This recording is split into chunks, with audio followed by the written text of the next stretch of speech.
It's just after lunch on board Qantas Flight 72 from Singapore to Perth. Sir, would you like a drink? Qantas flight attendant Fuzzy Maeva is busy attending to passengers in the cabin. Orange juice for you, madam? If I can make your flight a lot easier, I'm your man. And I thought it was going to be another great day. Up in the cockpit, How's everything doing? Very good. Captain Kelvin Sullivan has just climbed back into his seat after a rest break, when suddenly the plane's autopilot disconnects. Autopilot 1 appears to have disconnected.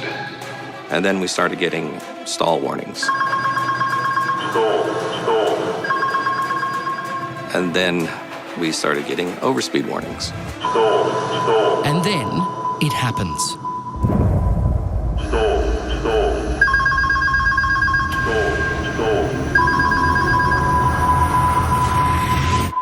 The plane, it started going down, pitching down, violently down. Tonight, for the first time, the previously untold story of Qantas's worst ever accident. Bang, my head went through the cabin ceiling. How a plane went psycho, injuring 100 passengers and crew. You died 6 or 7 times on the operating table. I'm lucky to be here alive. And destroying once happy lives. It got to the point where I tried to take my own life. The hero pilot who fought against his own plane to save his passengers and crew. The automation is there to keep you safe. It was actually trying to kill us.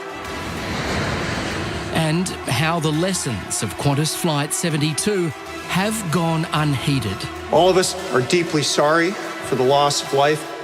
With 2 planes crashing within 6 months of each other, killing all 346 people on board. When you see what's happening with the 737 MAX accidents, they're the same.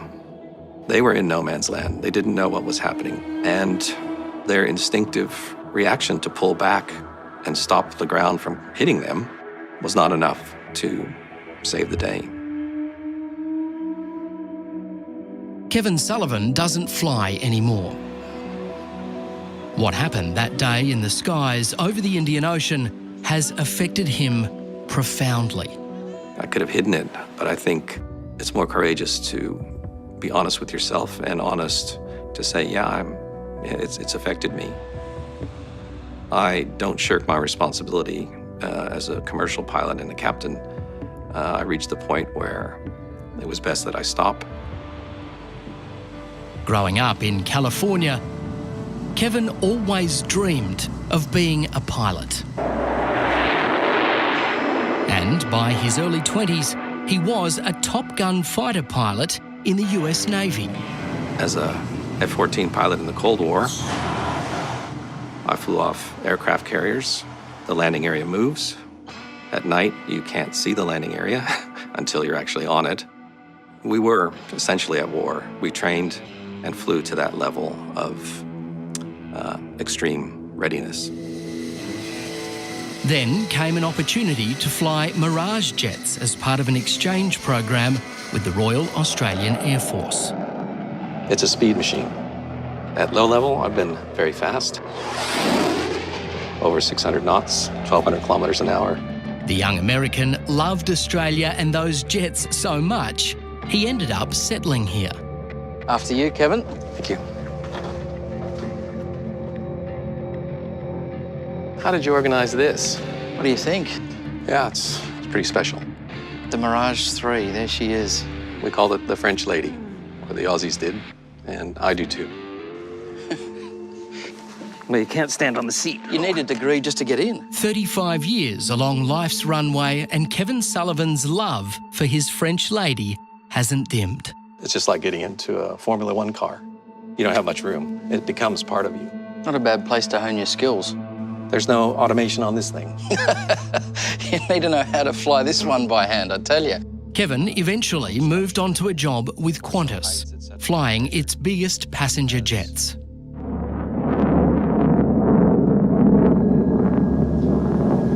How's everything doing?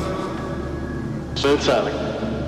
By October 2008, he's had decades of experience as a commercial pilot, but it's his time as a Top Gun that will prove crucial. We were coming up to the northwest coast of Australia. We could see it out the windscreen, and the Indian Ocean was calm and blue. On this clear blue day at the controls of a Qantas Airbus, Captain Kelvin Sullivan is about to be tested in the most dramatic way possible. Autopilot 1 appears to have disconnected. When was the first indication of trouble? The autopilot disconnected, and then we started getting stall warnings. It sounds like stall. Stall means the plane will stop flying. It will start to go down. And then we started getting overspeed warnings. Stall warning and overspeed at the same time. It's impossible. Doesn't make sense to me, because overspeed is you're at your maximum limit, and stall, it means you're at your minimum speed limit. What the hell? Get Pete back in here. First officer to the flight deck, please. And then the plane started moving. And initially it was a dip. And then it started going down, pitching down aggressively and violently down. It generated enough force that we had to brace ourselves against the instrument glare shield to stop from basically hitting the ceiling, even with our seatbelts secured. I was accelerating down towards the Indian Ocean, and certainly my windscreens were filled with the Indian Ocean. QF-72 is in a death dive and refusing to let Kevin take control. This is my broad understanding. So the plane's flying along. The sensors are giving some sort of information to the computer system that the plane is pointed upwards, so it tries to overcorrect and then obviously points you back down. Is that a fair summary? Yes, in a way. It's saying, sorry, Kev, I'm protecting you, so I'm not going to let you stop me.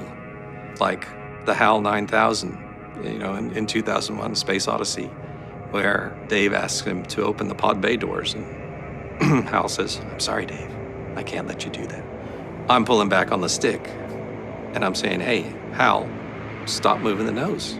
And it's like, I'm sorry, Kev, I can't let you do that. But no way is this proud ex-fighter pilot going to let a rogue computer beat him. I was in a near-death position, and I was going to fight to the death to make sure that didn't happen. Qantas Flight 72 from Singapore is cruising comfortably at 37,000 feet. Have a glass of white wine, please. Glass of white wine. In just over 2 hours, the Airbus A330 will land in Perth. It's been a routine flight. Some of the passengers on board are off-duty Qantas staff returning from holidays. Among them, Bruce Southcott, a flight services manager travelling with his wife, Caroline. The aircraft was flying flat and still, and I watched the glass of wine sit there, without a ripple. But up in the cockpit, the plane's flight control system is going haywire. The aircraft's computers are telling Captain Kelvin Sullivan his plane is about to stall. And then, suddenly the plane is hurtling down towards the Indian Ocean. There wasn't really any first sign, it just happened. Like the hand of God had just pushed the aircraft down. There was no, whoa, let's go as a roller coaster. It was just like slam. Bruce is wearing his seatbelt, but Caroline is just coming back from the toilet. I remember getting hit on the head with the plane. And I just went bang, and before I could think, bang again, and then the third bang, my head went through the cabin ceiling. After the third time that it hit me on the head, I pretty much was knocked out. An off-duty Qantas pilot, Peter Casey, and his wife, Diana, a Qantas customer service manager, have left their seats to say hello to flight attendant Fuzzy Maeva. Fuzzy, God love him, was down there checking out the catering as he does. The three of us chatting away. I pasted my meal in the oven. I was focused on the timer, you see, because I was hungry. And then when I saw the exact time on it was 13 seconds. And that's when I saw the corner of my eye. Someone had just shot up. And I just sort of looked down and like the plane was like disappearing from my feet. I heard a slight change in the airflow of the aeroplane, and I thought, oh, this is interesting.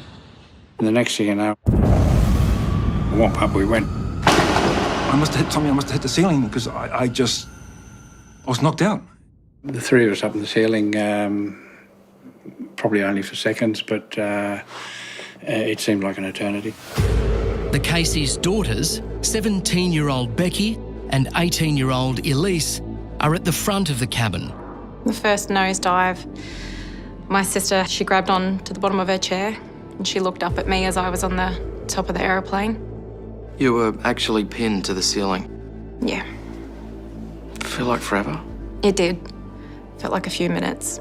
Back in the cockpit, Kevin Sullivan is desperately trying to take back control of his plane. We're basically fighting for our lives at this stage. They had to very quickly discover what part of the airplane was trying to kill them and how to stop it from doing so. If there's any other pilot who understands exactly what Captain Sullivan is facing, it's the other Sully. Captain Chesley Sullenberger lost both his engines in a bird strike and had to land his plane in New York's Hudson River. Captain, I'd like your insight if I could. I'm trying to tap into, I guess, the anguish of that moment, what it must have been like for the pilot. Well, at first it would have been confusing, surprising, a huge startle factor. And then one would immediately begin to act to regain control of the airplane. Kevin Sullivan's next move is completely counterintuitive. Instead of pulling back on the control stick, he lets it go. I have a choice to make. Do I hold on to it or do I release it? And my military training for out of control is to release, neutralize controls. It works. The plane is no longer falling from the sky, but now passengers are being smashed back down to the floor. We heard an almighty crash coming from the cabin, and that was the people's bodies. That was the galleys coming apart. And it sounds like a 40-foot shipping container full of cutlery and glass that is sent down a ramp into a brick wall. It just came crashing down.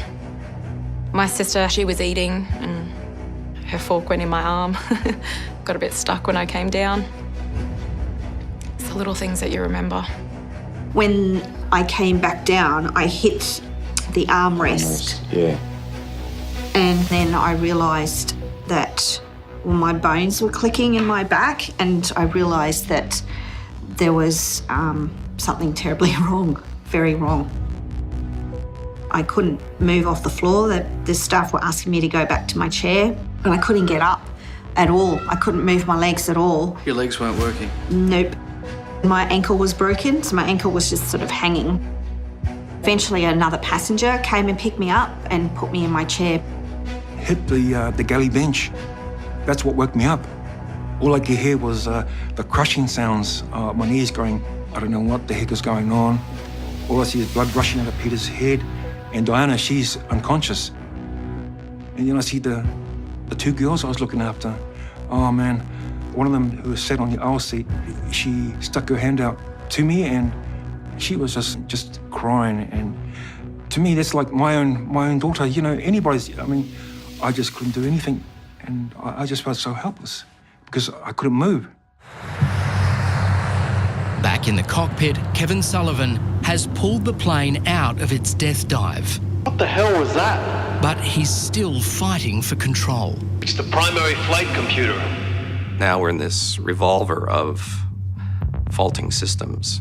In effect, this is a total system collapse.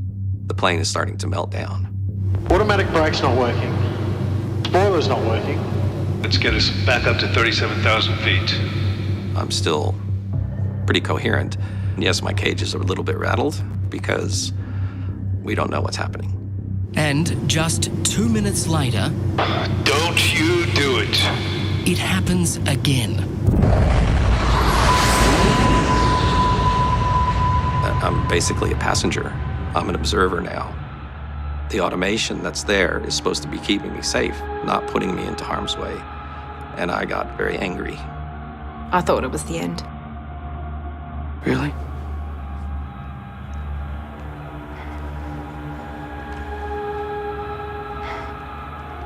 It was so violent, you thought you were going to die?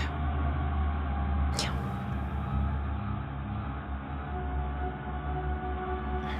I think being so young as well, not having experienced life outside of high school yet, you don't really know what to expect in the big world, and honestly, I just thought that was it.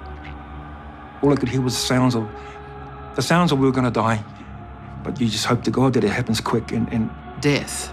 yes, and not to, I don't want to feel any pain. I was frozen like a block of ice, just waiting for it to happen. Once again, Kevin Sullivan's military training saves his plane. We have lost auto pitch trim. But he has no idea if or when it will happen again. Another failure in Prim 3. Reset? No, don't. Everyone responds to trauma differently. Kevin Sullivan cracks a joke. He picks a line from another of his favourite movies, Flying High. Looks like I picked a bad day to quit sniffing glue. First Officer Peter Lipset had been on a break when the plane went into its dive. He's injured, but he makes it back to the cockpit. It's a shit fight out there. I think I've just broken my nose. Congratulations. Strap in, we're in trouble. I made the assessment that we're in trouble, and I've never used those terms in any situation prior to that in my extreme flying career. Mayday, mayday, mayday. Qantas 72, Qantas 72. Flight control computer malfunctions and we have significant injuries on board. Kevin Sullivan is in the fight of his life. The Qantas captain has twice managed to stop his out-of-control plane from plunging into the Indian Ocean. Tracking direct to Learmonth. He needs to get his 315 passengers and crew down onto the ground fast before it happens again. He heads for the nearest airport, the RAAF base at Learmonth on Western Australia's northwest coast. I couldn't risk exposing myself and the passengers to an out-of-control airplane any longer than I had to. And Learmonth was just off our left wing, and that's where we decided to go. In the cabin behind him, more than 100 passengers are injured. What's happening? Many have been knocked unconscious, others have broken bones and bleeding wounds. Ladies and gentlemen, this is the flight deck. All passengers to fasten seatbelts immediately. Caroline Southcott is in absolute agony. Her back is broken, and a single piece of skin is keeping her foot attached to her leg. But she has no choice. She has to sit in her seat. I was really worried my bones were going to go through my spinal cord, so I had to hold myself up on the armrests for, I think it must have been 45, 50 minutes. It would have been easy because she said she could physically feel and hear her spine just grating like that against each other. Yeah, it was a very funny noise. Prior to that, I've never had pain, bad pain. So it was a matter of life and death. It was a matter of suck it up, princess. You've got to do something here. Yeah, exactly. Caroline now notices that her nearly severed left foot is facing backwards. During all this pain, she looked down at the ankle and said, "That's not right, I'm not happy with that." She pulled the ankle forward, rotated it, and clicked it back into place. Reset it. I think there was no choice. It was fight or die. In the rear galley, Peter and Diana are all badly injured. Fuzzy is desperate to get to the 2 unaccompanied children he is looking after, but his legs won't work. I couldn't even move. I wanted to. I tried so much to reach out, and I knew I could not move. Peter is bleeding profusely from a head wound.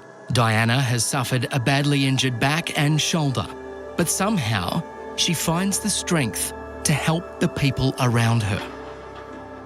I tell you what, Diana, man, she was incredible. She reminded me of the Hulk. That adrenaline came out of her, and like she could lift anything, and she made it happen. And I can hear Diana say, "Okay, Fuzzy, you're next." Come on, nearly there. Man. There we go, just gotta put your belt on. She was incredible. I'm telling you right now, man, that lady deserves recognition for what she did. Pretty amazing wife you have there. Very proud of her. Very proud. Diana Casey is one of the true heroes of this story, but you won't hear her speak. It's a slap in the face to Diana's extraordinary courage, but Qantas has refused to let Diana or any of its current staff be interviewed for this program. As a former employee, Fuzzy Maeva isn't bound by such small-minded constraints. How on earth did she manage to get Fuzzy, if you'll allow me, a reasonably big unit, up off the ground into the seat? Oh, man, she just sort of just grabbed my pants, and just grabbed me, and like I felt like I was being pulled by a 6'8", athlete, And then she just looked at me and she just shook me and says, "We're going to be okay." And she just gave me a kiss on the forehead. Said, "You're going to be fine." In circumstances like that, the pilot in the cockpit gives an order for people to sit down immediately. Well, that's what they've got to do. But in this circumstance, there were people that were unsecured, and she took it upon herself to break the protocol because there's a need to, and I totally, completely agree with her. There's a need to care for people that needed to be secured. Final check. With dozens of his passengers requiring urgent medical attention, Kevin Sullivan now has to land his crippled Airbus A330 on that remote airfield at Learmonth. Okay, we're on visual approach. Manual thrust. Manual pitch trim. He's now flying his aircraft entirely by hand.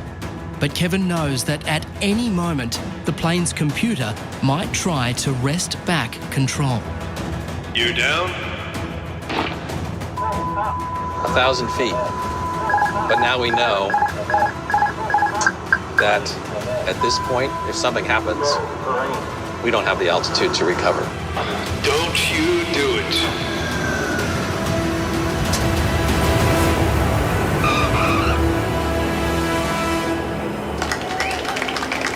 I remember when we landed, everyone clapped. Kevin's job was outstanding under what I would believe to be immense pressure.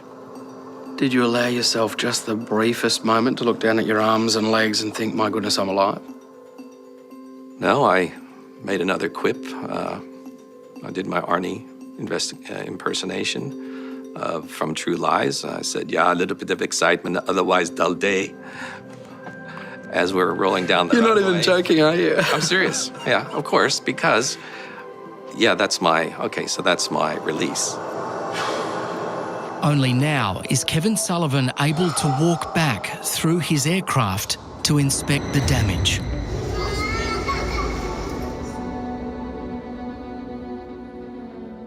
I call it the walk that changed my life.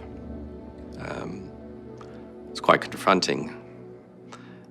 The interior of the cabin was almost destroyed. There are holes above the seats where passengers' heads have punctured the plastic, and there's lots of them. Of course, there were children. The children had huge contusions on their heads, where some were bleeding, and the parents are holding their children, trying to console them as I walk past, and the look of, "Look what you did to my kid," will never leave. there was almost a moment for you as you made that walk where you felt it, that your heart was breaking. Is that true? Yes.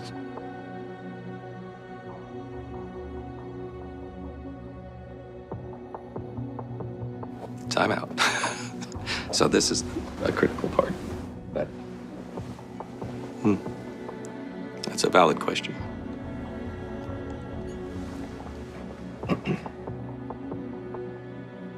I imagine that's one of the most significant moments of your life. I'm the head honcho. I'm the one that has to show leadership and strength. But it's pretty hard when emotional chunks are being ripped off you as you move through the airplane.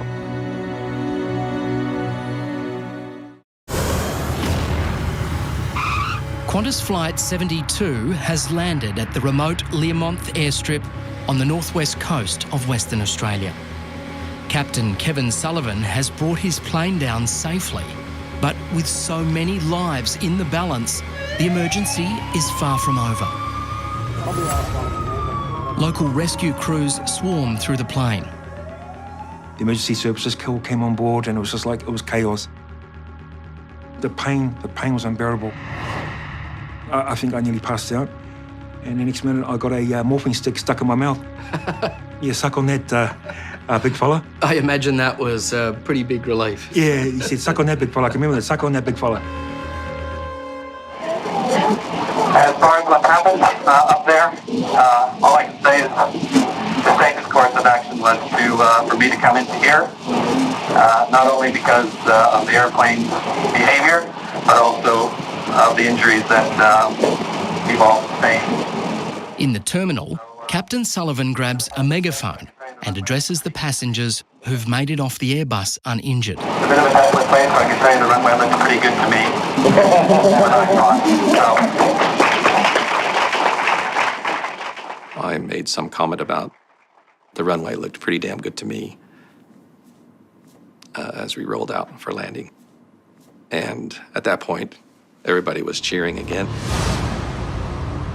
Kevin is relieved to be on the ground, but he now knows what was happening in the cabin while he was wrestling for control of the plane. More than 100 passengers are injured, some critically. They were accelerated into the ceiling, and with such a force that their heads broke through the plastic. It's not soft. It's aviation-grade plastic. The most seriously injured are airlifted to Perth by the Royal Flying Doctor Service. Among them, Caroline Southcott. The pain in my back, it was pretty bad. I can remember just fighting to keep breathing because I thought if I stop breathing, I'll go unconscious and then no one's going to get me back. You're initially thinking about, well, what's post-injury going to be like? How is she going to walk, and will she walk and all that? And then they take it to the next level and say to you, well, no, what we're saying here is that her survival is in doubt. And that's when I went, oh, that's when you do freak. She's rushed into emergency surgery with a broken back. Her life is slipping away. You died 6 or 7 times on the operating table. I'm lucky I can walk, and I'm lucky to be here alive. Yeah. How would you describe the surgery that Caroline went through? In her graphic terms? Yeah. They cut me down here and they put me gizzards on the table so they could get to it. Like, your spine's on your back, as everyone knows, but the injury had to be addressed from the front of the spine. So they had to do all that and then put everything back in place and stitch her up. They put on the table and did their work, and then they put it back in again. Threw it back in. But there's pain behind Caroline's laughter. Her body is a miracle of surgical architecture. They were able to replace my vertebrae with a cage and biological cement and bone from my hip that I can even move. It's not 100%, but it's better than it was. Here they come. Goosey. Come on, goosey. Then there's the mental anguish. Nowadays, Bruce and Caroline live as near recluses on their property in Queensland. It's one of the few places they feel safe.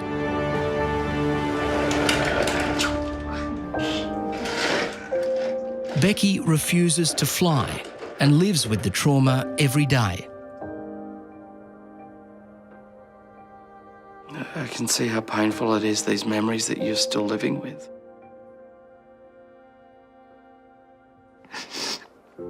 It's still very real. Very. Very. How has this changed you? I'm quite an emotional ball now. I saw psychologists.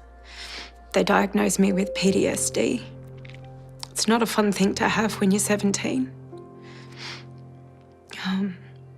I was medicated until I was pregnant with my first child. And that's when I had to come off them. And yeah, it's not a nice thing when you're a teenager.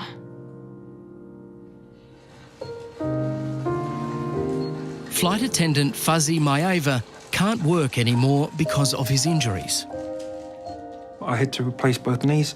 I've now got 2 titanium knees, and I ruptured a spleen in my spine.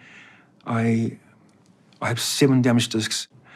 That's the pain I get every day, and they trigger on the nightmares and the flashbacks. It's really severe, it's really bad. I can't even sleep properly at night. I toss and turn, and that's when the flashbacks come. And so in order for me to get around that, I keep hitting the wall just to ground myself. Gee, Fuzzy, that is an enormous thing for one person to have to deal with. Even now, you're still having flashbacks, still hitting the wall.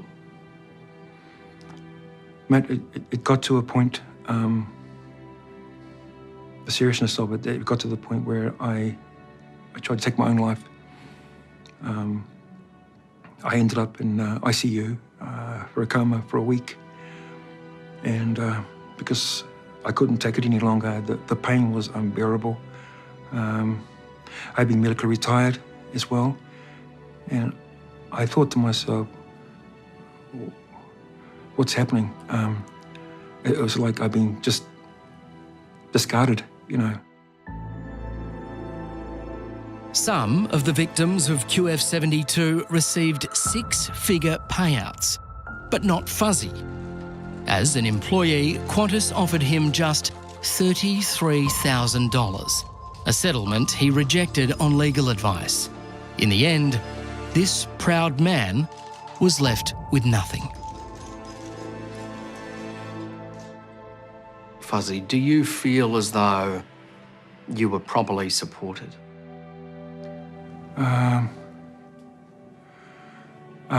Like I said, you know, I have the greatest respect for Qantas.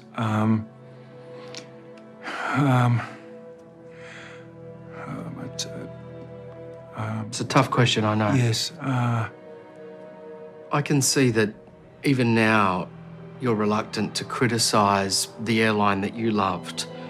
But the reality is that for you, some support, any support, would have made the world of difference.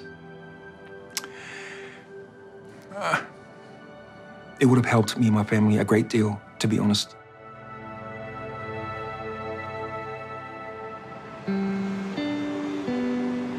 Kevin Sullivan didn't suffer any physical injuries, but the events of that day continued to haunt him. 3 years ago, he made the difficult decision to stop flying. You hold on to those images, those memories, as if they were yesterday, and that's just what your brain does when you're in this sort of near-death traumatic experience. Your brain records in high definition, and it stays in there. It doesn't go away. Qantas Flight 72 was cruising at 37,000 feet when the onboard computer suddenly went haywire, sending the plane hurtling downwards. The Australian Transport Safety Bureau blamed incorrect data for the emergency, but it hasn't been able to explain how or why that happened. It all sounds eerily similar to the recent Boeing MAX crashes. In those two cases, flight computers reacted to faulty data. The pilots couldn't regain control of their planes, and 346 people died. It's important also to remember that while humans are often the least predictable part of the safety system, they are by far the most resilient and adaptable. The ones who can confront a challenge they've never seen before, and in a short period of time figure out a way to solve even that crisis. Captain Chesley Sullenberger, the hero of the Hudson River landing, believes that replacing pilot skills with increased automation is a fatal mistake. What we have learned in aviation is that automation does not decrease errors, but it changes the nature of errors that are made. As we use more and more technology in the cockpits, we must always make sure that the humans are in complete control of the aircraft and its flight path. As a former elite fighter pilot, Kevin Sullivan had the skills to bring his plane down safely. The passengers and crew of QF-72 know they were incredibly lucky. This guy saved my life, and he gave me an opportunity to be here, and I'm breathing. I'm here in the flesh because of that man. Fuzzy Maeva is now campaigning to get Captain Sullivan and his flight crew the recognition they deserve. I think they deserve the Qantas Diamond Chairman Award, and also the Cross of Valor. I believe that's the Australia's highest civilian bravery award. So if you're out there, please sign that petition so it'll help get Kevin and his men acknowledged and recognised for what they did. We owe our lives to him, period. Yep, everyone does. Do you think he should be recognised for that? Absolutely. Knighted. Knighted. He definitely saved 350 people's lives. Yep. Hero? Definitely. Definitely, without a doubt. What would you say to him? Thank you. Give him a big hug. Becky can't get on a plane to deliver that hug. But Fuzzy Maeva has bravely cast aside his fear of flying and flown from New Zealand to thank his hero in person. And I know you still think about the passengers. They're very top of mind for you. We actually have one of them here now to say a bit of a hello. Is that right? He's just over there over your left shoulder. You might remember this young man. Oh, mate. Good to see you, my brother. Fuzzy. Good to see you. Yeah. Oh, mate. You look... Welcome. Thank you. Oh, my brother. Oh, mate. Do you get... Mate, good. He has been dying to see you, Kev. I have been, yeah. Fuzzy, is this the first time you've flown? Yes, this is the first time. Mate, I've been dying to meet up with you. You're the reason I'm here. If it wasn't for you, Kevin, we would not be here. And I'm serious. And a lot of people may have said that, you know, it's their job, they get paid for it. No, this is very unique. And that's why I was so passionate in trying to get this in the public realm to get the Qantas Group and the Australian government to acknowledge and recognise you, because this is something unique and it's just unheard of. You know, and that's why I'm so passionate, and I will never give up. I will never give up, you brother. I will never give up. And those calls for recognition are taking off. What Kevin Sullivan achieved that day has come to represent a line in the sand for pilots who refuse to relinquish any more control of their planes to computers. Captain Sullivan, from one Sully to another, I congratulate you on having built and led your team well in facing such an extreme crisis on QF-72, keeping your passengers and crew safe. And since you're a former U.S. Navy naval aviator and fighter pilot, Bravo, Zulu. I salute you.